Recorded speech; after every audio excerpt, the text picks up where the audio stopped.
Cerita ini aku alami kurang lebih 5 tahun yang lalu.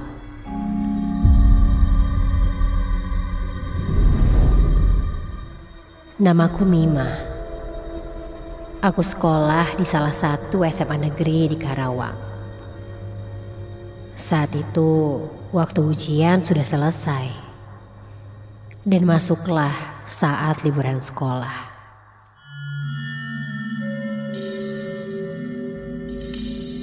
Aku mendapatkan libur sekitar 2 minggu. Waktu libur yang cukup lama membuatku sedikit bingung untuk berlibur kemana. Sampai ketika aku sedang membuka sosial media, temanku dari Bandung mengirimkan sebuah pesan. Anggi namanya. Setelah basa-basi bertanya kabar, lalu Anggi pun menawarkanku untuk liburan di Bandung. Tepatnya di rumahnya, katanya.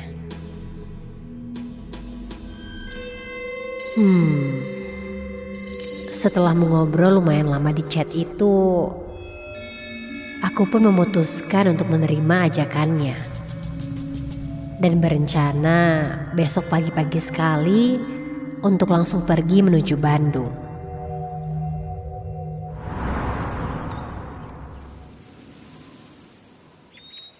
Pagi pun tiba. Aku sudah bersiap pergi menuju travel. Sebelum berangkat, aku mengabari Anggi bahwa aku sudah berangkat menuju Bandung. Dan Anggi pun bilang akan menjemputku di tempat travel.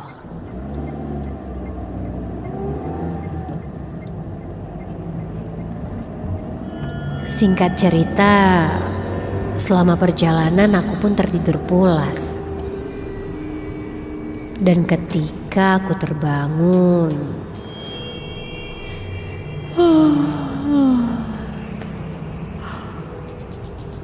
ternyata aku sudah berada di pintu keluar tol Paster.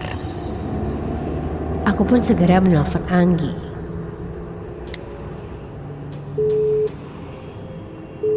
Halo, Gi. Aku bentar lagi sampai nih. Oh gitu. Oke. Tunggu ya. Ternyata Anggi sudah sampai di tempat pemberhentian travelku. Dan sekitar 15 menit kemudian, aku pun sampai. Kulihat Anggi sudah siap menjemputku dengan motor.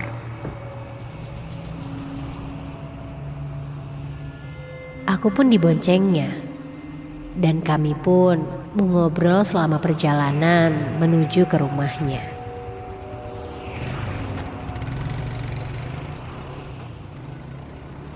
Ini adalah kali pertamaku menginap di rumah Anggi. Karena ternyata Anggi sudah pindah rumah dari rumahnya yang dulu. Selama perjalanan, kami pun mengobrol cukup banyak.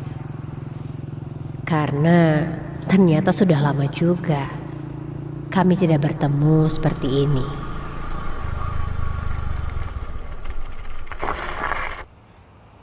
Sampailah aku di rumah Anggi.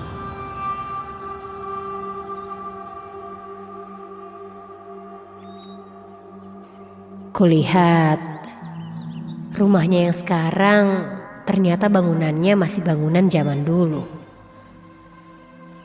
Dari arsitektur rumahnya pun masih kental dengan nuansa rumah zaman Belanda. Seperti rumah-rumah yang suka dipakai sebagai tempat syuting film. Ingatku saat itu. Setelah memarkirkan motor di garasi, Anggi pun mengajakku untuk masuk ke dalam rumah.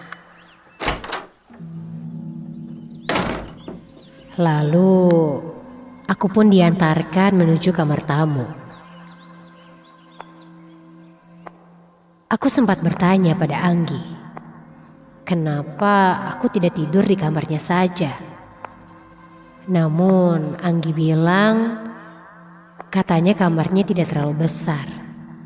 Jadi lebih baik aku tidur di kamar tamu saja. Biar nyaman katanya. Seriusan nih Gi? Padahal gak apa-apa loh aku tidur di kamar kamu aja. Sempit-sempitan juga gak apa-apa kok. Anggi pun menunjukkan kamar tempat tidurku. Dan ketika dibuka,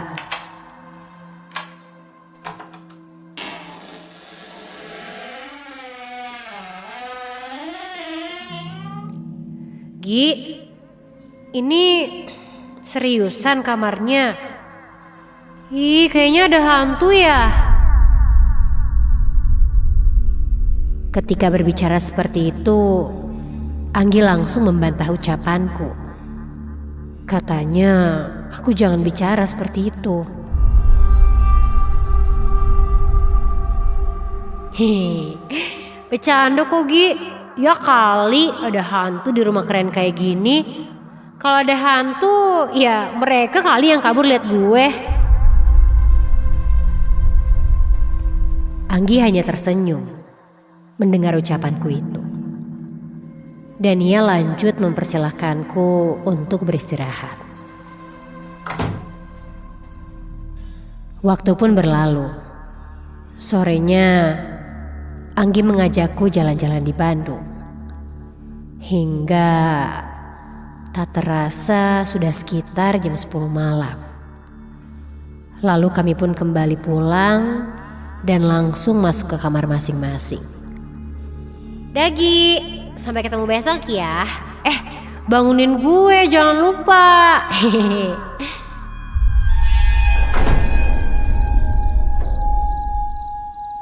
Setelah bersih-bersih, aku pun langsung merebahkan diri ke atas tempat tidurku.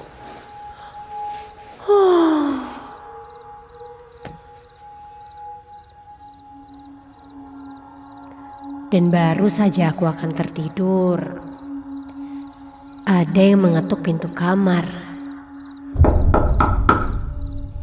Iya Gi, kenapa? Udah masuk aja gak dikunci kok, kataku. Namun pintu kamar itu masih diketuk. Seakan Anggi tidak mendengar ucapanku. Siapa sih?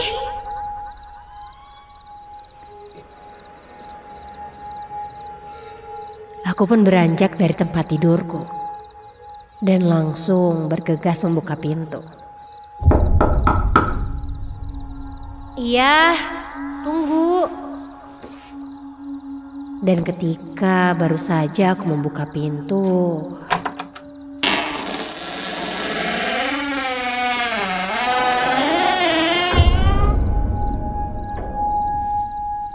hening.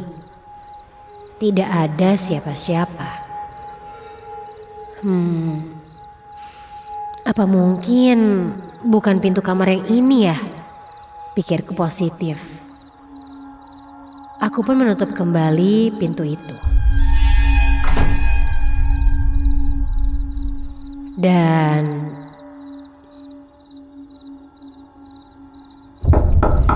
astaga, siapa sih? Iya, siapa? Lagi dan lagi tidak ada siapa-siapa. Aneh. Penasaran, aku pun keluar dari kamar dan berjalan menyusuri lorong sekitar rumah ini. Namun, sudah cukup lama aku berjalan. Tidak ada orang-orang. Aku yakin sih mereka sudah tidur. Aku pun kembali ke kamar dan berusaha untuk menghiraukannya.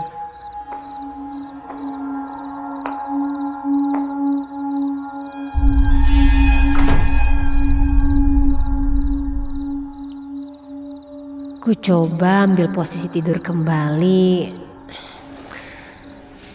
namun terasa sulit sekali. Sampai aku mendengar suara anak ayam.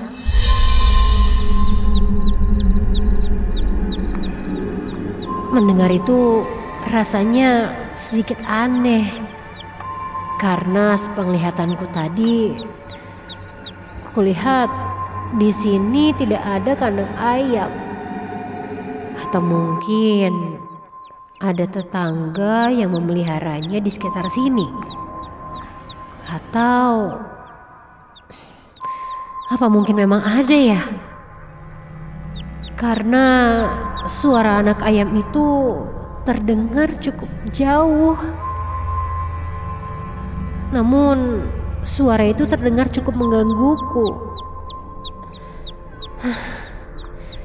Aku pun mencoba untuk menghiraukannya dan langsung mengambil posisi tidur kembali. Namun tak lama dari itu, astaga,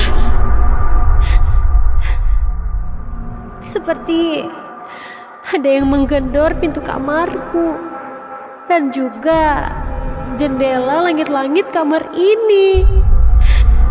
Dan kini terdengar sangat keras sampai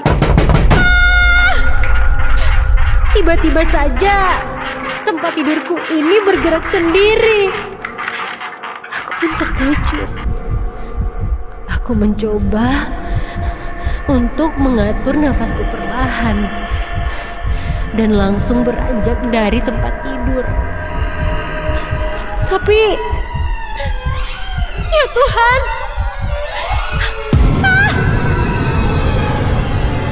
dari sudut mataku, kulihat sesosok bayangan hitam. Apa itu? Aku melihat sesosok bayangan hitam yang sangat tinggi, hingga kepalanya menekuk di langit-langit. Dan kulihat, ketika kulihat dengan seksama, astaga, kulihat sosok perempuan yang sangat tinggi sekali berada di dalam kamar ini. Dan kini perlahan dengan jelas aku bisa melihat wajahnya. Wajah yang sangat seram dengan bola mata hitam pekat dan rambutnya sangat panjang sekali menyentuh lantai. Badanku seketika menjadi kaku. Dan kini ku dengar suara tertawa yang sangat menyeramkan. Perlahan, ketika kulihat, badannya semakin merunduk dan seperti meliuk-liuk berusaha mendekatiku.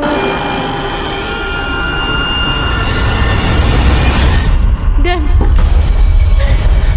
wajahnya kini tepat di depanku. Mulutnya menganga dan dia pun tertawa tepat di depan mukaku.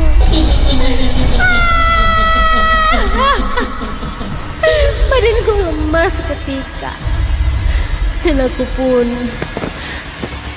tidak ingat apa-apa lagi.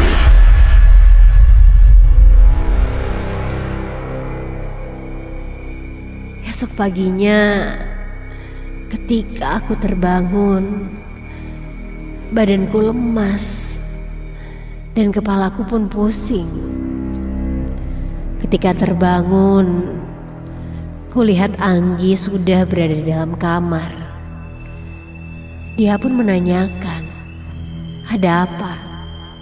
kenapa aku tertidur di lantai. Setelah cukup tenang, aku pun mulai menceritakan apa yang aku alami semalam.